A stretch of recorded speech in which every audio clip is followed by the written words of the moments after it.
Welcome, man. Welcome back to the channel, guys. Ooh, Ram 1500. I think 2010.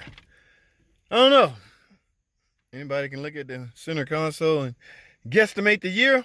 I want to say about a 2010. I think it's 2010. All right. No AC, no heat, no nothing. All right. Let's see. Okay, it'll start now. Y'all know the first matter at hand, duplicating the customer's concern, okay? So in order to duplicate if the AC, I think they said the AC or the heat is not working. Let's see. All right, we're blowing. Let's check AC first. Turn the AC button. Oh, wait a minute. Not getting no lights on here. I got blower. Can I switch from hot to cold? In other words, this is the blend door actuator. Blend door, hot, cold. So as I do this, the blend door should do that. As I go right here in the middle, that blend door should do that. If I do all the way there, that blend door should do that. Is it happening? I can't tell because I can't even feel it out of here, which is the responsibility of the mold doors. We want it out of the vent, right? So let's go over here. Okay, this arrow pointing to the face, this arrow pointing to the face and the floor, and vice versa, default. So let's see if we can get it out of the face. I have it on face mode, pure hot blower. We're getting nothing out of this, guys. All right, so what that tells me is it's the HVAC system getting the commands from me, at this point, the customer.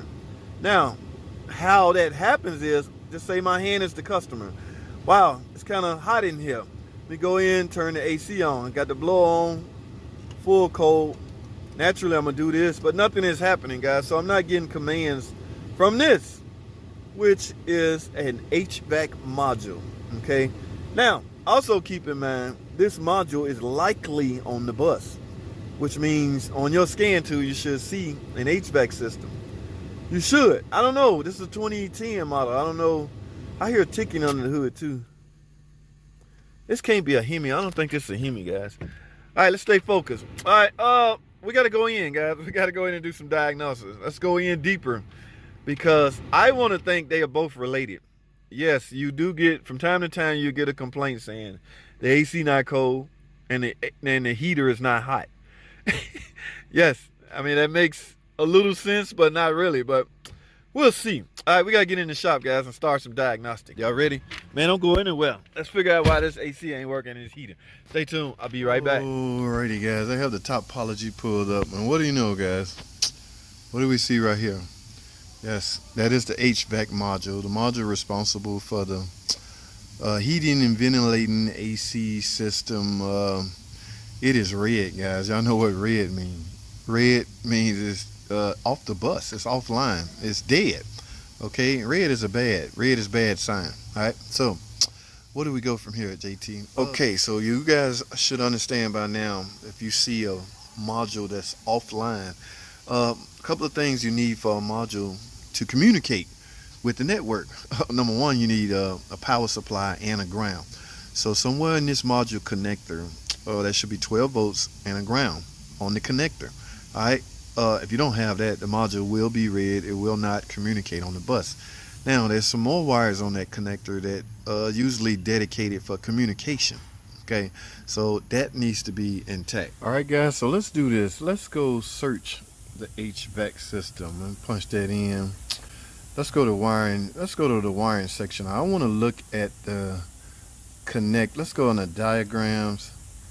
Okay, let's go on the manual temp control. Okay, here is the diagram. All right, guys, from this box right here represents the TIPM. This box right here represents the AC module. Okay, so now according to this is the AC module. Right here, I should have 12 volts at this terminal and 12 volts. This is fused, so this one definitely should be 12 volts. And this one, 12 volts from a fuse that's fed by relay run. All right, now, and these two right here are likely communication. All right, where are my grounds? Okay, they're hiding the grounds down here. So now let's do this. We can get a better understanding from this by looking at the connector. Let me click right here. We're gonna go on show diagram of connector, show connector view. Let's look at the connector. So the connector should look something like this. And here is where you will find what those connector terminals lead to. So from looking at this, guys, here you go, right here. Right here, pin, it says pin. So pin 14 should be, no, pin, yeah, 14 should be 12 volts. 12 volts with the ignition and run on pin 15. So I'm just gonna go to these perspective pins and make sure I have what I'm supposed to have. Here goes sensor ground right here at pin 5. Or the communication right here, CAN, IHC, IHS. All right, so if all of those are in place, guys, then we just simply have a dead module. All right, so let's go remove this HVAC module, and we're gonna gain access to this connector. All right, y'all ready? Let's get it. Alrighty, guys, here's what we chasing. The HVAC module, I got the top panel off. So let's get this complete panel off. It just pops on and off, guys. And what we looking for, this is the HVAC module. Let's get all of this unplugged.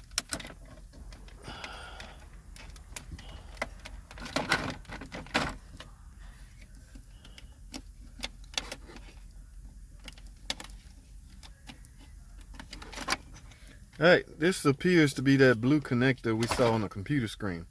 And look how tiny it is, guys. You really don't want to be, you really don't want to be pressing in there with a test light and things like that.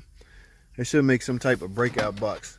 Now, guys, I can go the easy route, but I really, oh my goodness, guys, I'm pressed up for time, guys. I talk about this a lot, guys, and this is semi-cheating, but,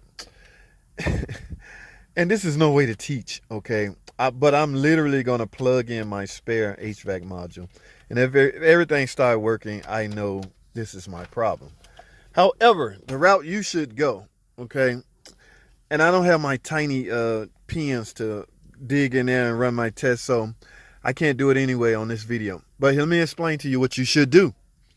Those same pins, you can rewind this video and look at that circuit. Those same pin at 12 volts, you got to make sure you're getting 12 volts at these terminals, okay? The terminals I mentioned in the computer part of the video. That ground has to be on point, okay? Make sure those are on point. If those are, now as far as the CAN, IHS, the communication ports, I think you're only going to get 2.5. I got to go read up on that. I'm not sure how much you should see on those terminals, guys. I don't know this by heart, okay? Yes, I know it, but I have to go, in order to explain it in a teachable manner, I need to be right on point. And I apologize that I'm not on point because I don't know it by heart. I have to go look it up. But that's what you should be looking for. So I'm explaining to you what you should be looking for. Me, however, I'm simply going to go grab my test module and plug it in. Everything fire up, I need a module. All right, guys. So I tell y'all what, man, I hate doing videos like this. It's coming off as reckless, and my newbie's not really learning anything. But I just explain what you should find. Now, when you go to test, you got to find something very tiny, or you can, I don't know if you want to back probe this, but the wires in the diagram that I brought up, like this red and white wire, that is very likely the feed, 12 volts feed from a fuse. You stick a test light on there, you should light. And the orange and the red one seem like a power source also. Those two need to be 12 volts. Likely a black will be the ground. So somewhere in this harness, there's a black wire. And of course, the communication, as I mentioned earlier. All right. So I'm wrapped for time. They calling me and now. I hate when I get. All right, guys, hold tight. Don't go anywhere. I'll be right back.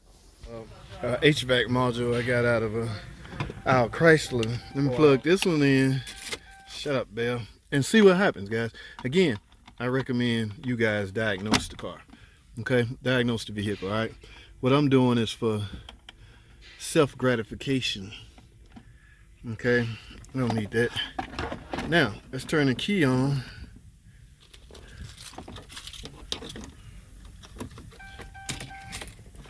Man, ladies and gentlemen, look at that.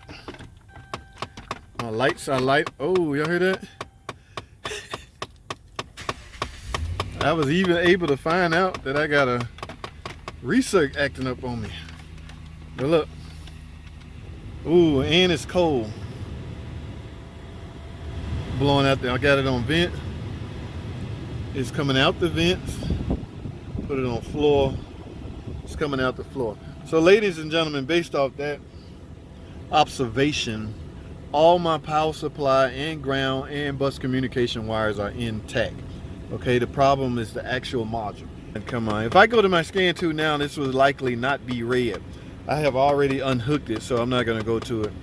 All right, so I just wanted to give myself a peace of mind, guys. I've been in this business too long to understand, even diagnosing cars perfectly to the T by the book. In some cases, you still can be wrong. So I have grown accustomed to simply verifying that what I'm gonna do is going to be successful, a successful repair. And that's what I just did here. I made sure I was suspected, or I had suspicions that the HVAC module was shorted based off my preliminary diagnosis. So I took it upon myself to go a step further and plug in a known good HVAC module. Now I see that it's working. Now I can feel confident about my diagnostic. But that's all I have, guys. Thanks for watching. I'm just going to order this module. Real simple to put in, replace, and the truck will be fixed. Thanks for watching.